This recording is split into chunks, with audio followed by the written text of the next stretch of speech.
All righty, guys, welcome back into Slaughterhouse Sports.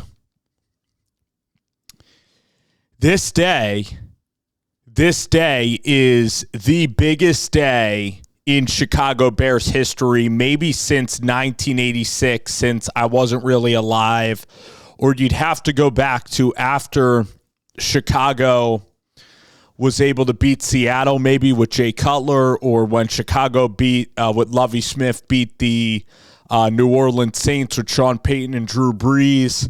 And you'd have to go back to maybe the time when you're seeing Devin Hester return that ball, in the 2006 Super Bowl.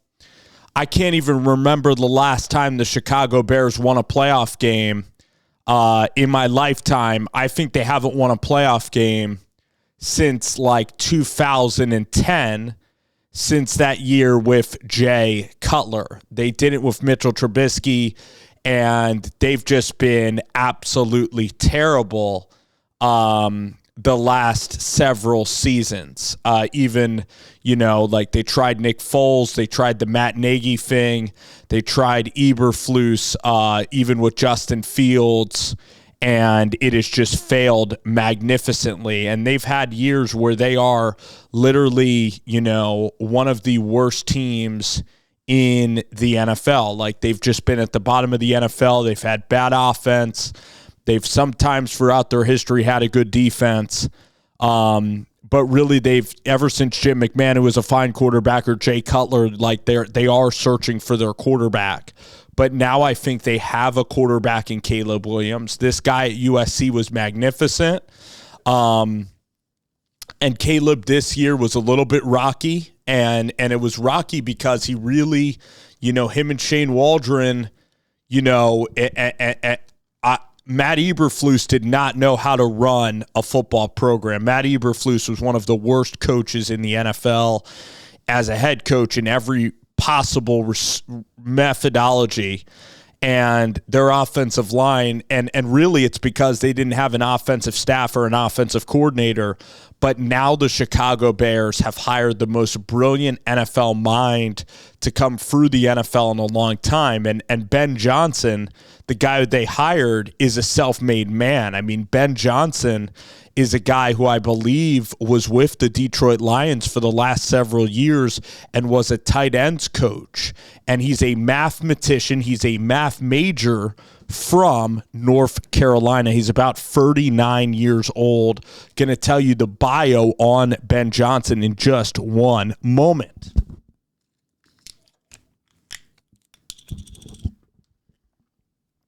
We're going to start here on Ben.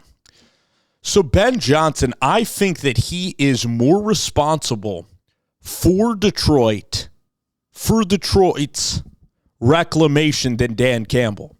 Because I believe that if Dan Campbell did not have a good play caller, like if Dan Campbell had to stick with Anthony Lynn as a play caller, the Detroit Lions would still be absolute garbage. If Dan Campbell hired Shane Waldron, Jared Goff would be incredibly average.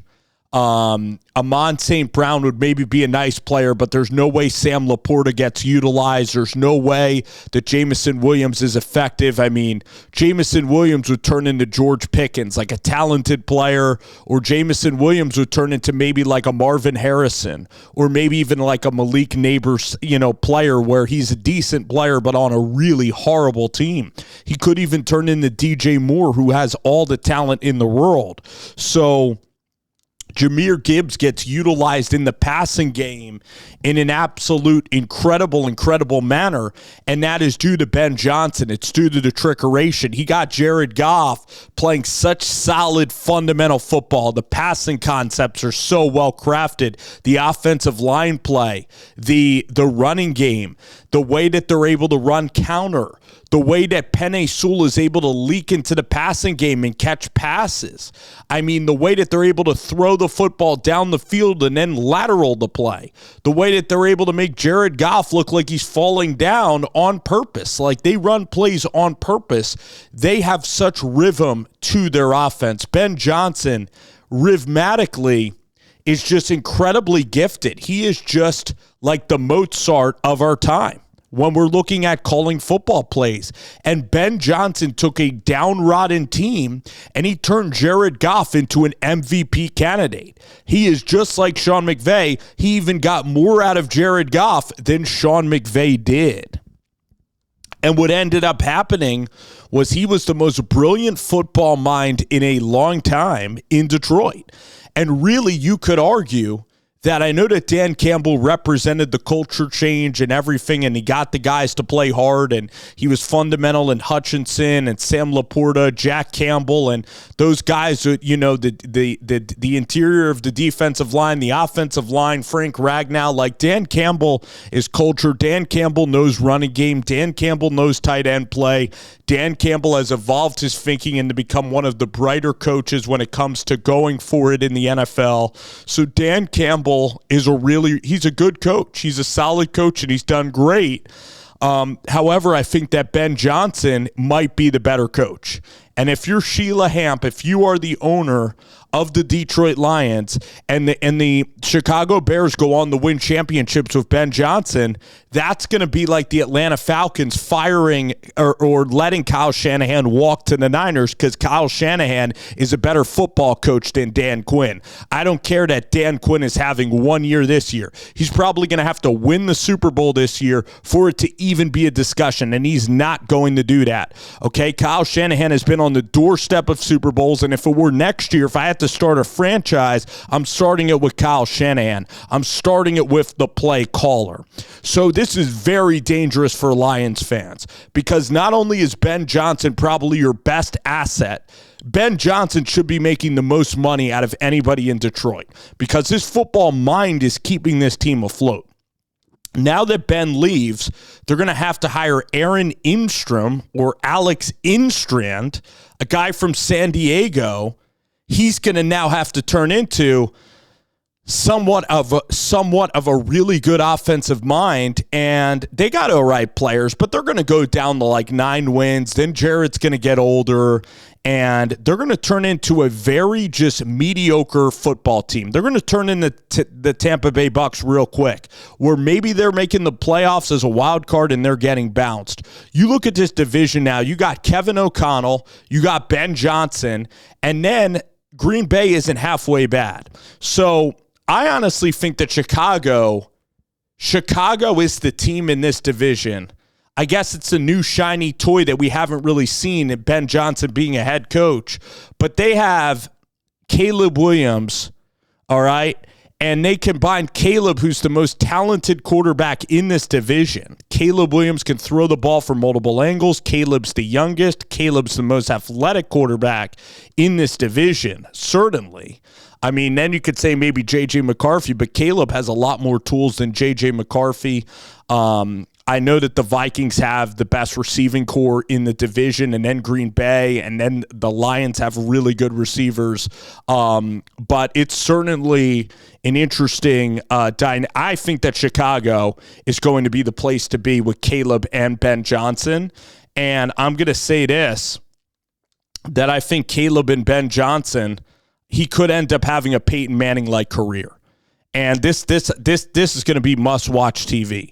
And there's certainly a chance that Caleb Williams can be better than Jaden Daniels. There is certainly a chance, and I'll say it right now. If I'm going to take stock in Caleb or Jaden Daniels, and I'm saying this on January 21st, all right, of 2025, I am taking Caleb Williams now over Jaden Daniels, okay? And it's only because of Ben Johnson. If Caleb Williams had Dave Canales or Liam Cohen as a head coach, I would still probably take Jaden. But Cliff Kingsbury could end up leaving Jaden. Jaden's going to have to learn a new system, all right? And Jaden is setting the bar high, but Caleb's ceiling is higher. And Ben is brilliant. So when you have Ben, it's just like with Kyle Shanahan and Brock Purdy. Like, even if you're not the better player, like, your coaches are going to make you the better player. And coaching is everything in this league. So really, this is the biggest day in Bears history. I mean, Ben Johnson and Caleb Williams together could go on to win a Super Bowl. Caleb can have a Brett Favrean career. That's who I compare Caleb to, is Brett Favre. And I think that the career makes sense. I think he could put up monster numbers. I think that in his young career, he might get to 2 Super Bowls. He might win one of the 2 Super Bowls that he's in. He might win 2 MVP awards. And he's going to be great, especially in the early part of his career. And then it's up to him. Like, Brett Favre was such an Iron Man, in terms of, playing football late into his career, like getting the absolute crap beaten out of Brett Favre on the run, Brett Favre taking hits. Like, Brett Favre is bigger, I think, than Caleb, certainly 6'3", about 240, but Brett is mobile. Brett is fearless as hell. And Brett always had, he had Paul Holmgren, I think, as the head coach for a while. And he also had the guy that was in Texas A&M, Sherman. So Brett Favre, he had Andy Reid even. Brett Favre had really, really great coaches and great receivers. And Green Bay does know how to, build a culture of excellence around quarterback play, with Bart Starr and Curly Lambeau, just the whole franchise. But, Washington, okay, that franchise, it's gone through several name changes, and the ownership there was terrible. And Jaden Daniels is a really, really good football player. Like, Jaden Daniels in the NFC, he's a really great player. He's a lot better than I expected. I did not see Jaden being this good at throwing the ball in the middle of the field. I'm trying to think of who I compare Jaden Daniels to coming out of the draft process. Oh, man. I thought that, I was like, this guy had one really outstanding year at LSU.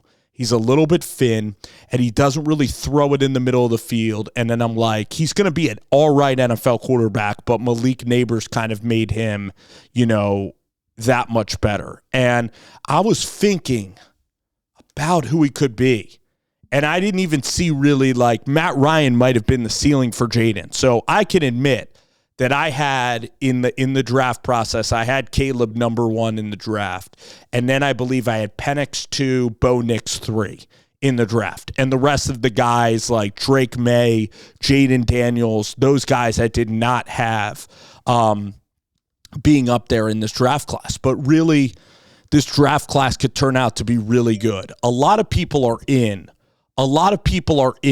on Drake May being awesome, and I don't really see that. I'll comfortably take Caleb Williams over Drake May any day of the week. I will take the Chicago Bears now if Ben Johnson in the NFC. They're going to have more success than the Patriots are going to have with Mike Vrabel. It's not going to go that well in New England with Mike Vrabel. It's an average hire, and he's an okay football coach. He's an average coach. The game is going away from him.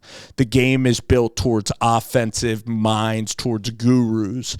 And Ben Johnson is just brilliant and puts everything together. And, I don't know how. I guess Brandon Staley was kind of a young coach that was an offensive mind. I guess Cliff in Arizona, could this be Cliff Kingsbury like that? Here, just 1 second. That is probably your greatest fear. Your greatest fear, and the way it doesn't work, is if Ben just doesn't control the culture, and if Kevin Warren and the ownership, because from a culture building standpoint, Ben is quiet. So Ben, in a dysfunctional and loud city, and with a quarterback who sometimes can be too negative and hard on himself, and you combine that with an older receiver in Keenan Allen, and DJ Moore was kind of getting really frustrated at Caleb, the interpersonal relationship thing is the one thing that can derail Ben Johnson in this process. However, the rest of your staff can fix it, and really good quarterback play can damn near fix it. So I think that this Bears team in the NFC North. Like, I think the Packers and Jordan Love, like from Jordan Love, I just want to see more fight. I want to see Jordan Love start to become more vocal. Like, he's going to have to start getting in his players' faces, because Eli Manning kind of had like a Michael Strahan to do it. And unless you have an amazing defensive talent that's just going to be an alpha for the whole team and you're really young, like Jordan Love's getting older. Like when Eli got older, even the quiet quarterbacks like have to have some what to them and really start getting into people's faces and not being Mr. Nice Guy. So I believe that now the Bears can go win Super Bowls. I think Caleb's going to be the absolute truth. I'm that high on Ben Johnson. I think he's probably one of the best coaches because he's outside of the Sean McVay tree. If we look at, I'm just going to look at the Wikipedia. I'm just fascinated again. So he's with Miami for a long time, and I guess that is, I don't know if Dable was down there or Joe Philbin. So a lot of really not good players were down there. And then in 2019, he was with, I think, Matt Patricia. And he was on that complete dumpster fire with Darrell Bevell. And then he was the tight ends coach, passing game coordinator. So really, Ben Johnson, he was with Miami a while and then Boston College. He is only 38 years old, born May 11th of 1986. He's a math major and computer science. And TJ Yates could be on this staff.